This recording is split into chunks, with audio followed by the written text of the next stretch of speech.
1998-м геологическая экспедиция в Западной Сибири наткнулась на деревню, которой не существует ни на одной карте, ни советской, ни российской.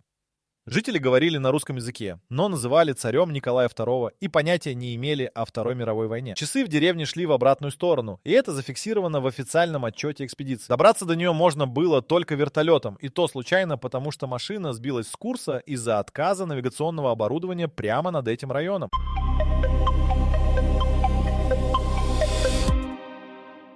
Руководитель экспедиции Андрей Васильевич Крылов записал в полевом журнале: деревня обнаружена 23 июля, координаты примерно в 140 километрах севернее Сургута, в стороне от любых известных троп. Деревня насчитывала 27 домов, срубы добротные, из лиственницы, с резными наличниками. Никакого электричества, никаких проводов, никаких следов двигателей внутреннего сгорания. Огороды ухожены, скот пасется, колодцы работают. Все выглядело так, будто время здесь остановилось примерно в начале 20 века и не двинулось дальше. Крылов насчитал около 80 жителей. Мужчины были одеты в домотканые рубахи и порты, женщины в сарафаны с вышивкой, которую члены экспедиции поначалу приняли за старообрядческую. Но орнаменты оказались незнакомыми. Первый разговор с местными дал Крылову больше вопросов, чем ответов. Этнограф группы Светлана Моисеева сфотографировала вышивку и позже показала снимки специалистам в Новосибирском университете. Никто не смог идентифицировать символику ни с одной известной русской традиции. Старейшина деревни, мужчина лет 65 по имени Федор Лукич, говорил на понятном русском языке, но с архаичными оборотами, характерными для речи XIX века. Когда Крылов спросил, знают ли они о Советском Союзе, Федор Лукич переспросил: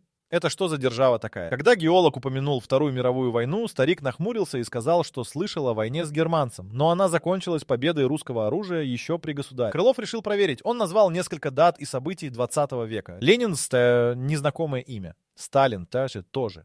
Гагарин — молчание и недоумение. Революция 17-го. Жители слышали, но называли ее смутой, которую подавили. Зато когда Крылов упомянул премьер-министра Столыпина, Федор Лукич оживился и сказал, что тот живет в Санкт-Петербурге и управляет делами при государе. Столыпин был убит в 1911-м. Геодезист экспедиции Петр Савельев в первый же вечер заметил странность с компасами. Все 4 прибора в деревне показывали север в разных направлениях. Разброс составлял около 30 градусов. За пределами деревни, буквально в 50 метрах от крайнего дома, компасы немедленно приходили в норму и указывали единое направление. Савельев повторил эксперимент 6 раз и каждый раз получал один и тот же результат. Часы оказались отдельной историей. Механические наручные часы Крылова начали отставать с момента приземления вертолета, и за первые 12 часов они потеряли около 40 минут. Электронный хронометр Савельева просто остановился через 3 часа после прилета и не запустился снова, пока группа не вышла за пределы деревни. Часы Моисеевой, напротив, ушли вперед на 22 минуты за тот же период. Сами жители измеряли время иначе. В центре деревни стояли солнечные часы из тесаного камня, массивная конструкция высотой в человеческий рост. Камень был явно старше любого из окружающих строений. Моисеева оценила возраст кладки не менее чем в 300 лет, хотя признала, что это грубая оценка без лабораторного анализа. На боковых гранях камня снова тот же незнакомый орнамент, что и на женских вышивках. Моисеева провела в деревне 2 суток, записывая речь жителей на диктофон.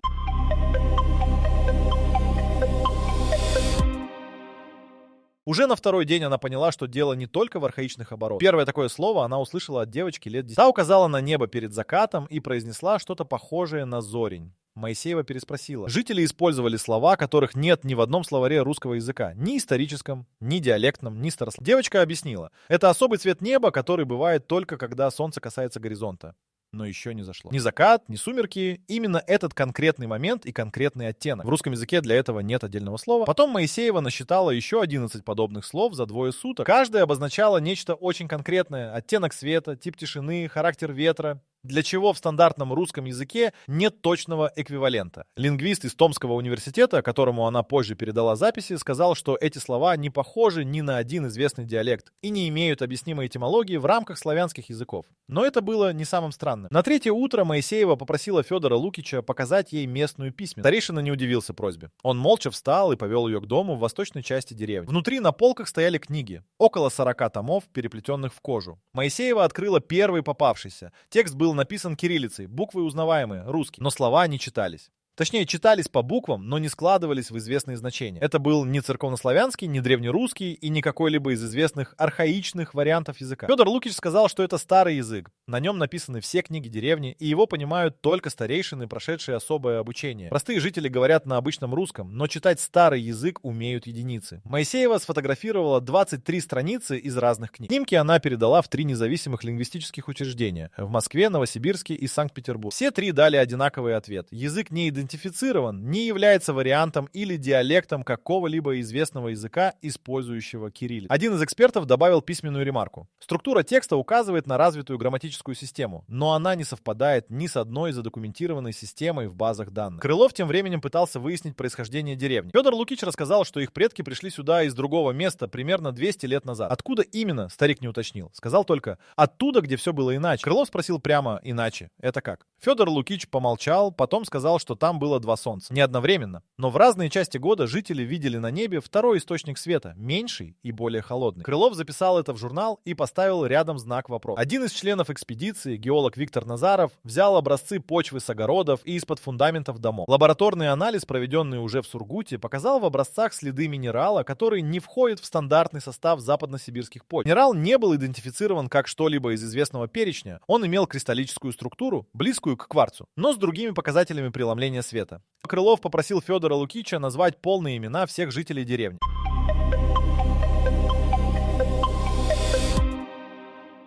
Старейшина без колебаний продиктовал список. 81 имя с отчествами и фамилией. Крылов переписал все в журнал и по возвращении в Сургут передал список в местное отделение архивной службы с просьбой проверить записи о рождении, крещении или переселении по Тюменской области и прилегающим регионам. Ответ пришел через 3 недели. Ни одно имя из списка не совпало ни с одной записью в доступных архивах. Ни церковных, ни советских, ни современных. 81 человек, живущих на территории России, не существовали ни в одной базе данных страны. Фамилия старейшины, Беловодов, оказалась особенно интересной. Крылов на всякий случай пробил ее отдельно. В российских базах фамилия встречалась, но последний носитель с такой фамилией умер в 1912 в Тобольске, не оставив потомков по мужской линии. Генеалогическая линия прервалась полностью. Моисеева сфотографировала лица. 27 портретов. Мужчины, женщины, дети. Когда она вернулась в Новосибирск и напечатала снимки, ее коллега-антрополог Григорий Панфилов обратил внимание на нечто конкретное. У всех жителей деревни без исключения радужная оболочка глаз имела очень светлый серо-зеленый оттенок. Не голубой, не серый, не зеленый. Именно этот промежуточный цвет, который Панфилов за 20 лет работы не видел в такой концентрации ни в одной популяции. Обычно подобный оттенок встречается у 1-2% людей. Здесь у 100%. Панфилов попросил Моисееву уточнить, были ли среди жителей люди с темными глазами или явно смешанным происхождением. Моисеева ответила, ни одного. Все 81 человек выглядели как представители одной очень узкой генетической линии, практически без вариаций. Крылов попытался выяснить, покидал ли кто-нибудь из жителей деревню. Федор Лукич ответил, что за последние 100 лет деревню покинули 3. Все 3 ушли в тайгу и не вернулись. Крылов спросил, в каком направлении ушли? Старейшина указал на север. Именно в том направлении, где по данным геодезических карт не было ничего на расстоянии 300 километров. Один из молодых жителей, мужчина лет 25 по имени Савва, подошел к Крылову на 2-й день и заговорил сам. Без предисловий сказал, что хочет уйти с экспедиции. Крылов спросил, почему. Савва ответил коротко. «Я помню другое место. Не то, откуда пришли предки, другое. Я там был». Крылов переспросил. «Когда был?» Савва сказал. «До того, как родился здесь». Крылов записал это дословно и больше не расспрашивал, да решил, что речь идет о каком-то местном религиозном представлении о переселении душ. Но Моисеева, прочитав запись вечером, заметила, что ни в каких беседах с другими жителями религиозных концепций реинкарнации не всплывало. Деревня исповедовала что-то близкое к православию, но с существенными отличиями в обрядах, и переселение душ в эту систему не вписывалось. Савва в итоге не ушел с экспедицией. Утром 3-го дня он просто не появился. Если бы деревня из параллельного мира знала о нас, они бы точно подписались на playprofi.com, ведь там собраны все самые популярные нейросети по одной подписке. Не упустите шанс. Сегодня при регистрации по ссылке в описании вы получите бонус 500 токенов. Федор Лукич на вопрос о нем ответил, что Савва вернулся туда, откуда пришел, и добавил, что это случается иногда с теми, кто помнит. Назаров той же ночью зафиксировал в своем журнале, что видел в северной части деревни слабое свечение над землей, примерно в том месте, где стоял дом Саввы. Свечение продолжалось около 4 минут и исчезло. Никаких технических объяснений Назаров предложить не смог.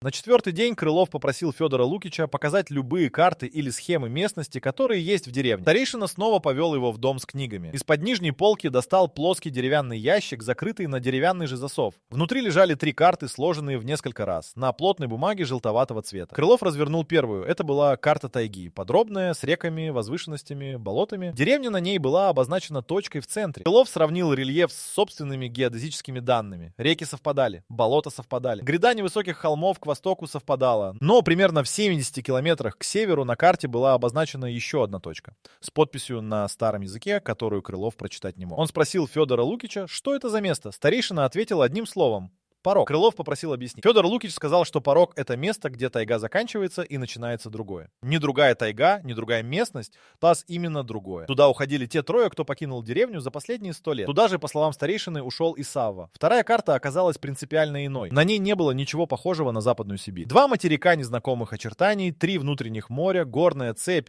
пересекающая один из материков почти по диагонали. В правом нижнем углу та же точка с той же подписью на старом языке. Крылов спросил, что изображено на этой карте. Федор Лукич сказал: откуда мы пришли? Третью карту Федор Лукич разворачивать не дал. Убрал ее обратно в ящик и закрыл засов. Сказал только, что третья карта не для чужих глаз. Крылов не настаивал, но Назаров, стоявший рядом, успел заметить краем глаза. На третьей карте были 2 кружка, соединенные прямой линией, и рядом с каждым цифры, написанные незнакомыми символами. Савельев на следующее утро предпринял попытку пройти на север, в сторону обозначенного на карте порога. Крылов разрешил ему выйти с запасом еды на 2 дня и портативной рацией. Савельев ушел в 8 утра. В час дня вышел на связь и сообщил, что прошел около 12 километров и чувствует нарастающее головокружение. В 3 часа дня вышел на связь снова. Сказал, что стоит на месте уже около часа и не может понять почему. Ноги идут, но расстояние до деревни не увеличивается. В 5 вечера Савельев вернулся в деревню. По его ощущениям, он шел на север весь день. По факту он сделал круг радиусом около 8 километров и вышел точно к крайнему дому с восточной стороны. Крылов записал маршрут по показаниям шагомера Савельева и сравнил с картой. Маршрут не складывался в круг физически, местность не позволяла. Савельев шел по прямой, но вернулся с другой стороны. Федор Лукич, узнав о попытке, не удивился. Сказал, что к порогу нельзя дойти снаружи. К нему можно только прийти изнутри, когда порог сам позволяет. Крылов спросил, что это означает. Старейшина ответил, что те, кто ушел, не шли к порогу ногами. Они просто однажды утром не проснулись здесь и проснулись там. Назаров в тот же вечер еще раз проверил образцы почвы, взятые в разных точках деревни. Концентрация неидентифицированного минерала была неравномерна. Максимальная концентрация обнаружилась в образцах, взятых с северного края деревни, именно там, где стоял дом Саввы и где наблюдалось свечение.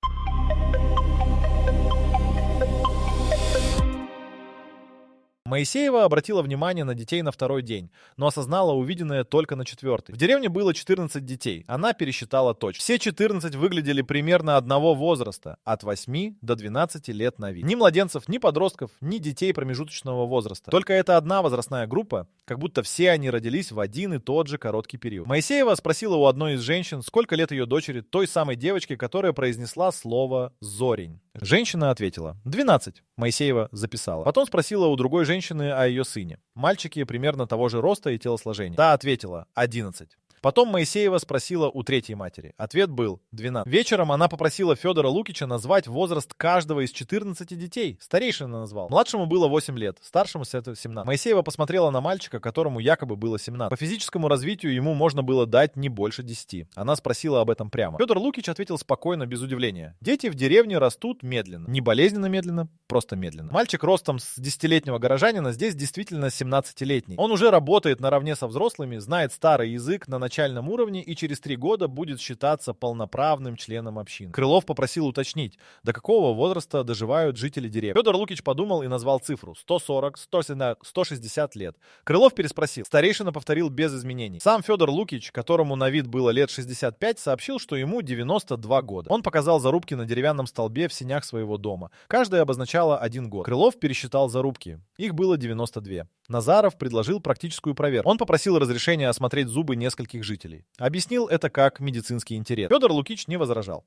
Назаров осмотрел зубы 6 взрослых жителей, включая самого старейшину. У Федора Лукича зубная эмаль соответствовала, по оценке Назарова, возрасту около 60 лет по стандартным человеческим меркам. Это никак не 92. У остальных 5 картина была схожей. Биологический возраст по состоянию зубов примерно вдвое меньше заявленного. Моисеева спросила у Федора Лукича, есть ли в деревне кладбище. Старейшина повел ее на западную окраину. окраин. Кладбище было небольшим — 24 могилы. На деревянных крестах были вырезаны имена и 2 даты. Моисеева переписала все даты. Самая длинная зафиксированная жизнь по надписям на кресте составляла 163 года. Самая короткая среди взрослых — 89 лет. И рядом была приписка на старом языке, которую Федор Лукич перевел как «ушел раньше срока». Среди 24 могил детских не было ни одной. Крылов спросил об этом. Федор Лукич сказал, что дети в деревне не умирают совсем. За все время, что деревня стоит на этом месте, не умер ни один ребенок. Крылов уточнил: за сколько лет? Старейшина ответил: за 200 лет с момента прихода предка. Моисеева ночью записала в личный журнал наблюдение, которое не вошло в официальный отчет. Все 14 детей деревни при прямом взгляде производили странное впечатление. Не пугающее, но устойчивое ощущение, что за детскими лицами скрывается значительно больший возраст, чем объявленный. Она написала, что это, вероятно, субъективное восприятие. Но зачеркнуть запись не стала. На 5-ю ночь Назаров не спал. Он сидел у окна дома, который жители выделили экспедиции, и фиксировал показания магнитометра каждые 30 минут.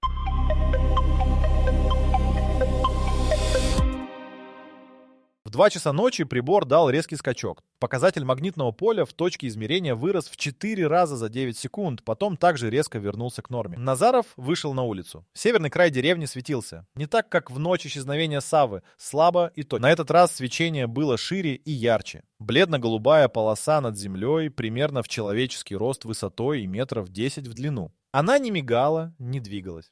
Просто стояла между 2 крайними домами, как натянутое полотно. Назаров разбудил Крылова. Оба вышли с фотоаппаратами. Крылов успел сделать 7 снимков до того, как свечение начало гаснуть. Гасло оно не постепенно, просто в какой-то момент его не стало. Весь эпизод занял, по оценке Назарова, около 18 минут. Утром Крылов обнаружил, что несколько жителей уже стоят на северном краю деревни и молча смотрят на то место, где было свечение. Федор Лукич был среди них. Крылов подошел и спросил, что произошло. Старейшина ответил: порог открывался.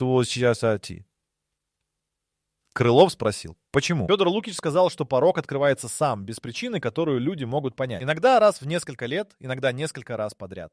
Когда он открывается, те, кто готов, могут уйти. Крылов спросил: готов в каком смысле? Старейшина ответил, что готовность у мужчин — это не решение и не желание. Это состояние, которое либо есть, либо нет. Савва был готов. Поэтому ушел в ту ночь, когда порог открылся в первый раз после прилета экспедиции. Крылов спросил напрямую, можно ли было уйти через порог кому-то из членов экспедиции. Федор Лукич посмотрел на него внимательно и ответил: один из вас мог бы. Но он не вышел из дома. Крылов не стал уточнять, кого имеет в виду старейшина. Вернулся к себе и записал разговор дословно. Проявленные фотографии дали неожиданный результат. На 5 из 7 снимков свечение было видно четко. Голубая полоса, точно такая, какой ее видели оба наблюдателя. Но на 2 снимках, сделанных в середине эпизода, в полосе свечения просматривался силуэт. Человеческий, в полный рост, стоящий лицом от камеры. На одном снимке силуэт был один. На другом рядом стоял второй, меньшего роста. Назаров и Крылов оба утверждали, что в момент съемки никаких людей между домами не было. Моисеева изучила снимки и обратила внимание на детали одежды силуэта. На первом фигура была в длинном одеянии, похожем на балахон. На втором, меньшем силуэте, угадывался детский сарафан.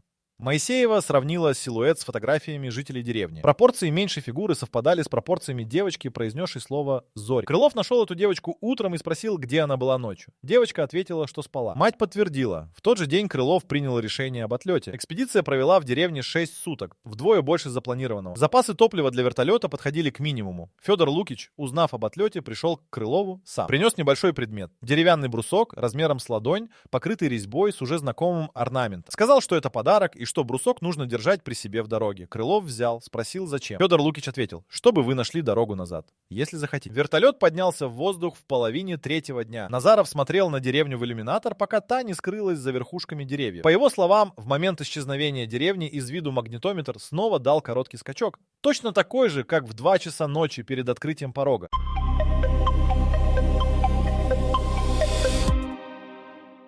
В Сургуте Крылов сдал все материалы экспедиции в местное отделение геологической службы и запросил официальную регистрацию находки. Через 10 дней пришел ответ. В регистрации отказано по причине отсутствия объекта в реестре населенных пунктов Российской Федерации. Крылов подал повторный запрос с приложением координат, фотографий и полевого журнала. Ответ пришел через неделю. Координаты проверены, на указанном месте населенный пункт не обнаружен. Крылов позвонил пилоту вертолета Илье Сорокину, который доставил экспедицию к деревне. Сорокин ответил странно. Сказал, что помнит полет, помнит посадку в тайге, но деревни не помнит. Помнит только деревья и болото. Крылов напомнил ему про 6 суток ожидания, пока экспедиция работала. Сорокин сказал, что ждал 1 день, не больше. Там лежал в вертолете, читал, потом все вернулись и полетели обратно. Крылов проверил бортовой журнал вертолета. Там значилось: вылет 23 июля, посадка в точке назначения, возвращение 24 июля. 1 день. Все 4 членов экспедиции провели в деревне, по их единодушному утверждению, 6 суток. Бортовой журнал фиксировал 1 сутки. Моисеева обратилась в Новосибирский университет с официальным запросом об анализе языковых материалов. Через месяц ей позвонил заведующий кафедрой и попросил приехать лично. На встрече он сообщил, что лингвисты кафедры провели расширенный анализ фотографий страниц из книг деревни. Вывод был следующим: текст содержит грамматические конструкции, которые не могли развиться из русского языка или любого другого известного языка естественным путем за любой обозримый исторический период. Заведующий сформулировал это осторожно, но однозначно. Либо язык развивался в полной изоляции на протяжении нескольких тысяч лет,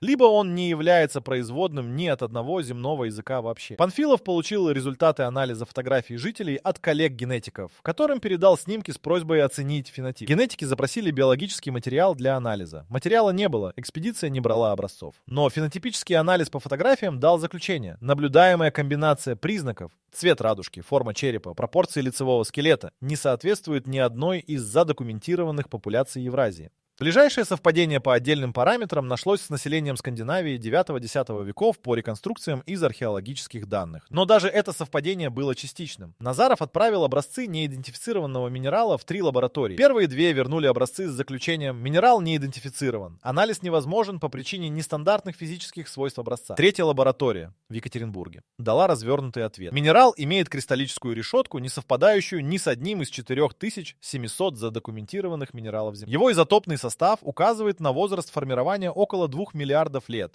но при этом кристаллическая структура несет следы искусственной обработки. Сотрудник лаборатории приписал от руки в конце официального заключения: настоятельно рекомендую повторный забор образцов и выезд специалистов на место. Крылов организовал повторную экспедицию в марте следующего года. Вертолет вылетел по тем же координатам. На месте деревни была тайга. Ровная, без следов строений, без следов огородов, без следов колонн. Назаров взял образцы почвы в радиусе 500 метров от точки. Неидентифицированный минерал не обнаружился ни в одном образце. Крылов достал из кармана деревянный брусок, подаренный Федором Лукичем. Положил его на снег в центре той точки, где, по его расчетам, должен был стоять дом старейшин. Постоял несколько минут. Потом поднял брусок и убрал обратно. На обратном пути навигационное оборудование вертолета отказало точно над тем же районом, где отказало в первый раз. В июле 1998. Пилот выровнял машину по визуальным ориентирам и вышел на курс вручную. Когда оборудование восстановило работу, бортовой компьютер показал, что вертолет находится на 40 километров севернее расчетной точки. Никто не мог объяснить, как это произошло. Официальный отчет первой экспедиции был засекречен в 2001 по запросу ведомства, название которого в документах о засекречивании не указано. Крылов не остановился после засекречивания отчета.